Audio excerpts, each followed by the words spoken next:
Hi guys! Welcome to my channel. My name is ReadingBear and I hope you are ready for some more stories. And today, we'll take a look at some new legal advice content. If you enjoyed my content, please don't forget to subscribe to my channel and post some bear emojis in the comment. And now, let's dive right into the stories. This is the update from my yesterday's story. Update. My creepy neighbor built his fence about 4 feet within his yard and comes to the other side to mow, rake, IDK what? His small strip of land every time I use my pool. Is this legal? On Monday I went to City Hall to ask all of these questions, as they're county specific and so no one here could really answer them. Not to say y'all didn't give me the best advice possible, you did, and I really do appreciate it. Well, after wandering the building for a while and ending up by several different secretaries, it turned out that I should have gone to the town clerk's office. My lunch break was nearly over, but I went there yesterday. The person working there, alone, apparently, wasn't very kind to my ignorance and I believe she saw me as entitled, which I may very well be, IDK. Basically, he did and is doing nothing illegal, I shouldn't have led him on, and it's nearly time to close the pool anyway. Of course, I can build my own fence. Of course, it can be 6 feet high. Of course, I can decorate it however I'd like, it's a free country. Also, she insisted on writing down my address from my license and told me I'd better get the pool enclosed ASAP or I'd be facing a lot of unnecessary trouble. So, after work I swung by Walmart and grabbed a pallet. They're free to take from the back parking lot. No, not by stealing, they're actually just free.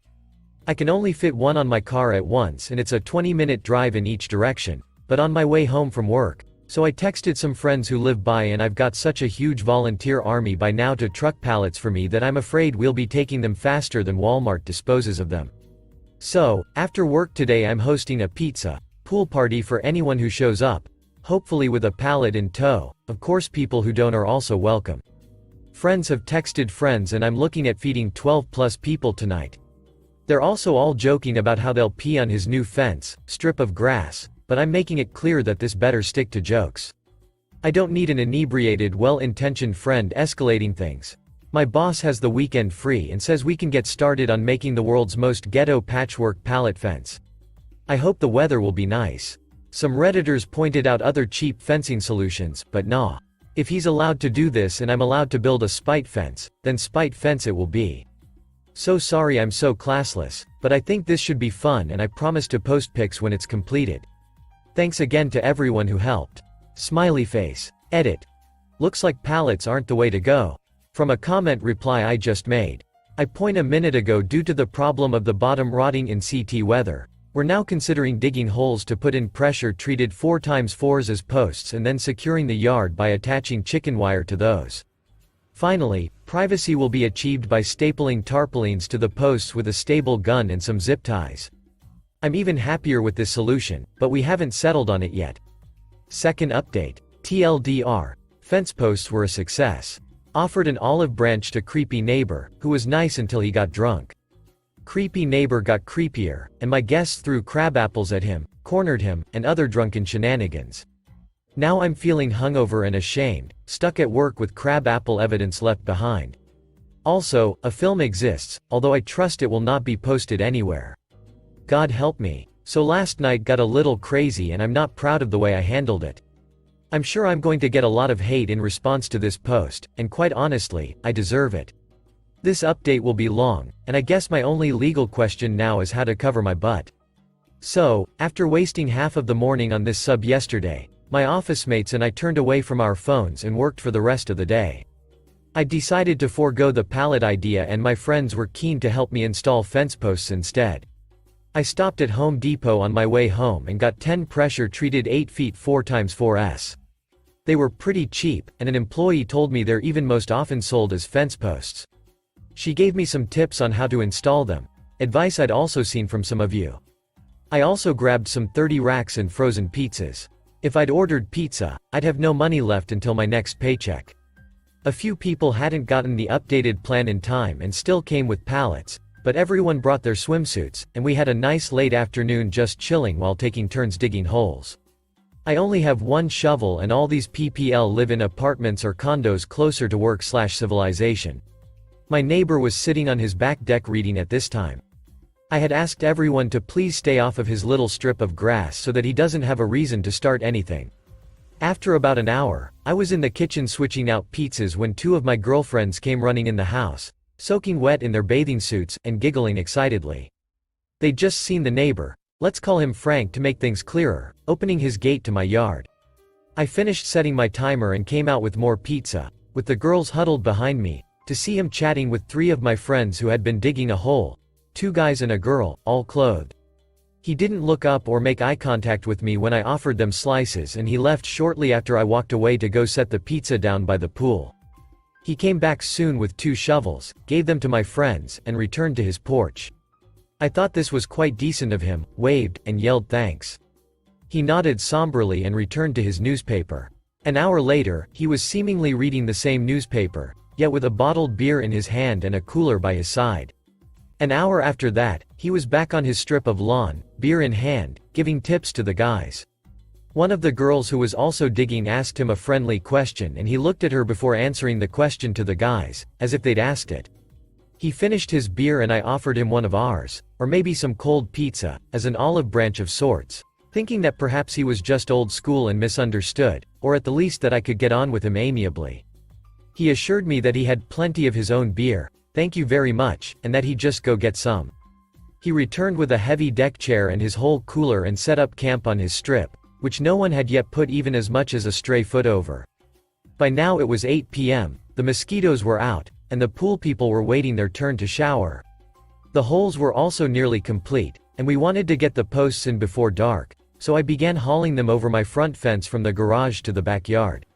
He squinted when he saw the size of them but said nothing and did not offer me the use of his gate.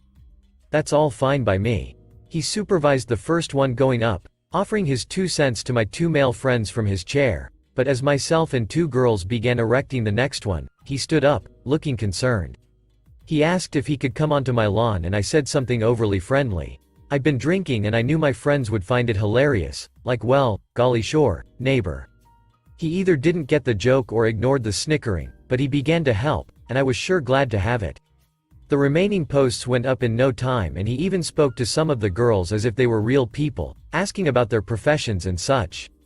In the meantime, the pool people had prepared the fire pit, non-toxic pallets, and he even left for a bit, coming back with 4 huge empty paper birdseed bags to use as kindling.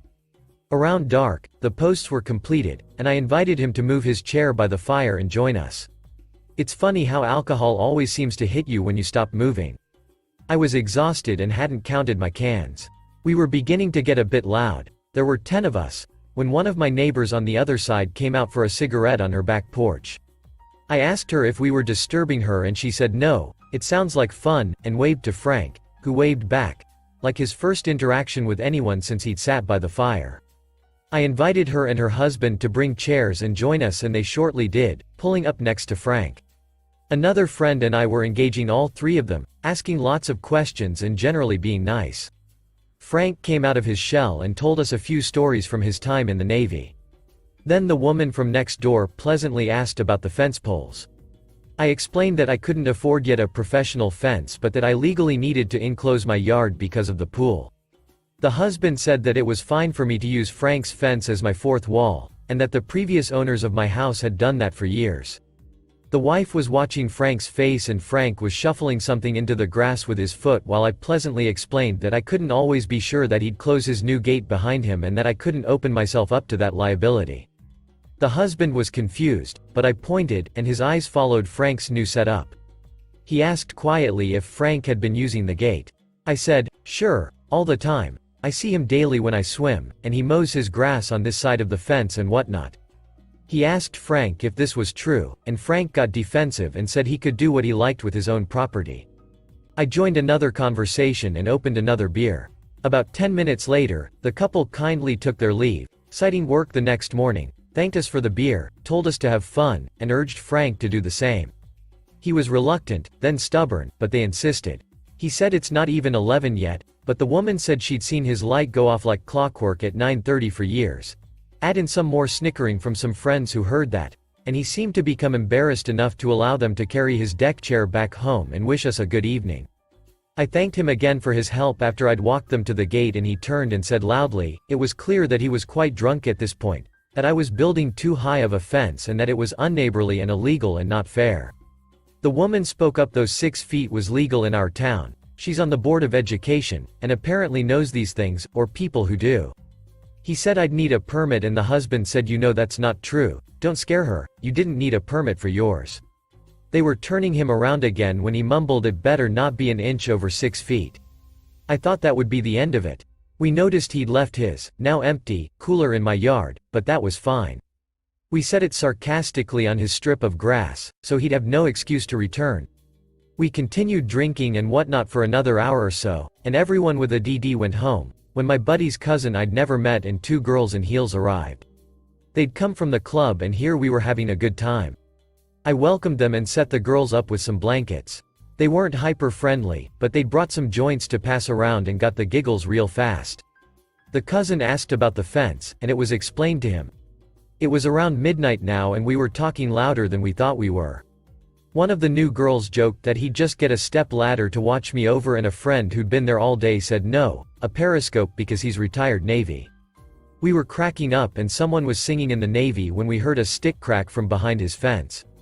There was a lot of overly loud drunken shushing and then silence, permeated only by some stifled giggling from the peanut gallery, the 2 girls I didn't know, and the wind in the trees. Some friends started to get creeped out and paranoid, and it was getting cold anyway, so I ushered most people inside to watch a movie and find places to sleep. The cousins and girls remained by the dying fire, having just lit up another joint. I brought out more blankets and stumbled back inside to set up the movie. That's the last thing I remember. I woke up this morning to the alarm on my phone going off. I was curled up in a chair by the TV, surrounded by sleeping bodies. The TV was on static, which greatly confused me. It would later come to light that I'd been unable to remember my Netflix password, and so we'd rummaged through moving boxes in the garage, set up an ancient VCR player on the floor, and had watched Jaws. I made coffee and surveyed the damage. Looking out into the backyard from the kitchen window, I saw that the cousins were sitting around the cold fire pit, talking, with the girls passed out and wrapped in blankets on beach chairs next to them. I brought them out some water and said good morning. I asked them why they'd slept outside, and the cousin said they'd drunkenly decided to, but that when they awoken later to the cold and tried to come in, all of the doors were locked. They didn't want to knock because some people had been so paranoid the night before that they didn't want anyone to call the cops. They couldn't leave because I'd taken their keys. The girls woke up needing to pee, and we all went in for coffee and warmth. The others who slept inside were also slowly coming back to life. The cousin passed me his phone and told me to watch the video they'd taken.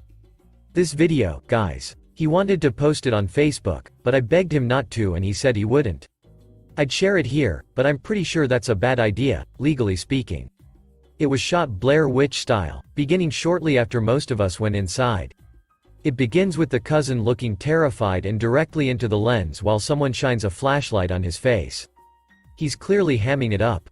He's speaking about the creepy neighbor with a dungeon-like cellar filled floor to ceiling with pornography, explaining that I'd narrowly escaped from it with my life. He uses my first name.